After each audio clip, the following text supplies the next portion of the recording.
کسی کو شک پڑ جاتا ہے حضرت امیر معاویہ پر، او خدا کے بندے، حضرت امیر معاویہ رضی اللہ تعالیٰ عنہ تو وہ شخصیت ہیں، نبی پاک صلی اللہ علیہ وسلم نے امام حسن کو اپنے ساتھ ممبر پہ بٹھا کے فرمایا یہ میرا پتر چودھری ہے، یہ سردار ہے، یہ سید ہے۔ حضور کس طرح؟ فرمایا جب مسلمانوں کی دو جماعتیں لڑیں گی تو یہ صلح کرائے گا۔ تو وہ حضرت امیر معاویہ کی جماعت جس کے ساتھ حضرت امام حسن صلح کرے، تجھے کیوں نہیں قبول؟ بلا وجہ الجھتے ہو، بلا کہتے جی وہ یزید کے ابا جی تھے، تو نوح علیہ السلام کا بیٹا بھی تو کافر تھا نا، تو کافر کا باپ ہونے کا معنی یہ ہے کہ آپ الزام لگا دیں گے؟ عجیب آپ بات کرتے ہیں۔ قیامت میں کوئی کسی کا بوجھ، قرآن نے فیصلہ کر دیا ہے، کوئی کسی کا بوجھ، یزید اپنے معاملات کی جواب دے گا، اس کے گھر والے اس کی باتوں کا جواب۔ اور جو یہ کہتے ہیں نا کہ ان کے والد معاذ اللہ ٹھیک نہیں تھے، وہ یہ بھی لکھتے ہیں کہ یزید کا پتر بڑا ٹھیک تھا۔ یزید کے بیٹا ہے جس کا نام معاویہ بن یزید ہے، یزید کے بعد لوگوں نے تخت پہ بٹھایا، 40 دن اس نے حکومت کی، اور لوگوں سے کہنے لگا کہ نہ میں اس کرسی کے قابل ہوں، نہ میرا باپ قابل تھا۔ یزید کا پتر فرمایا نہ میں اس قابل ہوں، نہ میرا ابا قابل تھا، میں اس کرسی پہ کیسے بیٹھوں جس کے پایوں میں محبوب کی اولاد کا خون ہو؟ تلاش کر لو کوئی اپنا امیر، 40 دن کے اندر بندہ تلاش کر لو، میں اس قابل نہیں۔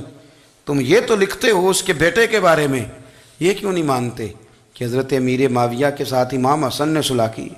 آپ بات کو سمجھیں۔ اور کچھ اتنے بیوقوف ہیں، اتنے نادان ہیں، ان کو کوئی اور بات نہیں ملتی تو کہتے ہیں امام حسین کو آنا نہیں چاہیے تھا، حکومت بن گئی تھی، یزید بیٹھ گیا تھا، معاذ اللہ۔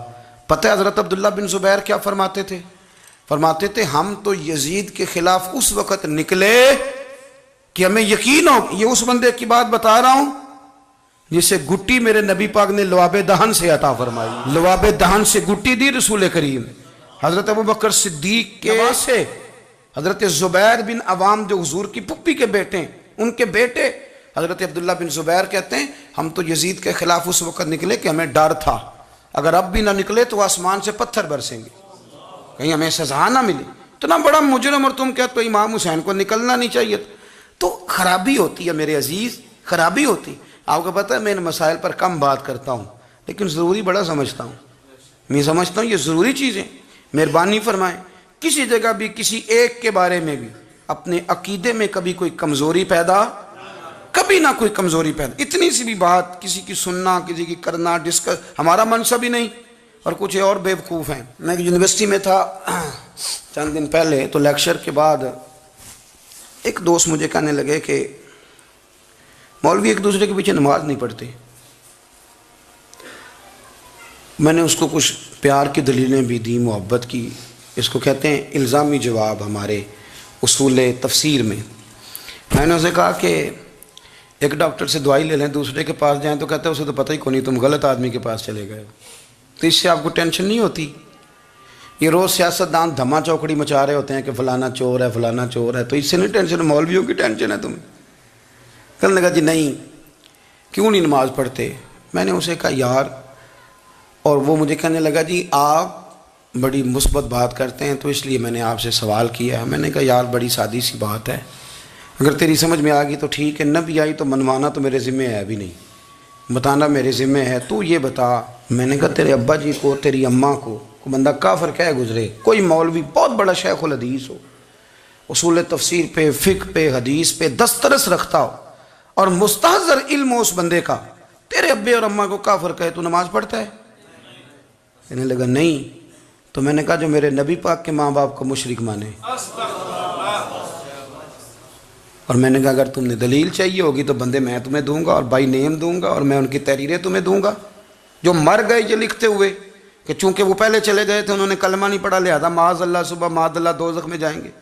تیرا حوصلہ پڑھتا ہے تو پڑھ نماز، میرا تو نہیں پڑھتا، میں کیسے پڑھوں؟ اور اس قدر کمزور نظریے کا آدمی کہ اپنے قلم سے لکھتا ہے، اپنے قلم سے اپنی کتاب میں لکھتا ہے کہ جس مچھلی کے پیٹ میں حضرت یونس نے کچھ دن گزارے وہ مچھلی جنت میں جائے گی۔ دے شرم نہیں آتی؟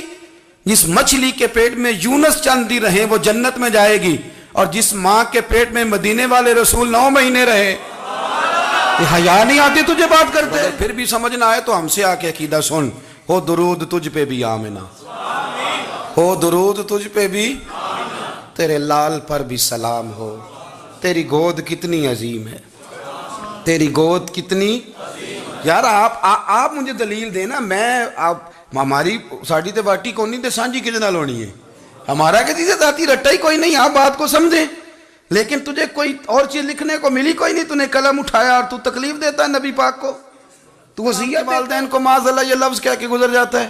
اور ان کے نام دیکھو، آمنہ، نام کیا ہے؟ آمنہ۔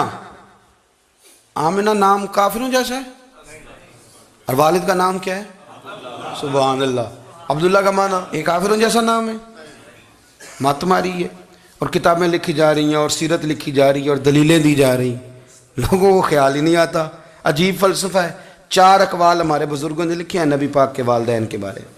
سب سے پہلے امام سیوطی فرماتے ہیں رسول کریم علیہ السلام نے فرمایا کہ پوری دنیا میں جب کفر رہتا ہے تب بھی 10 لوگ اللہ کی توحید پر ہمیشہ قائم رہتے ہیں، یہ نہیں ہو سکتا کہ ساری دنیا کفر سے بھر جائے۔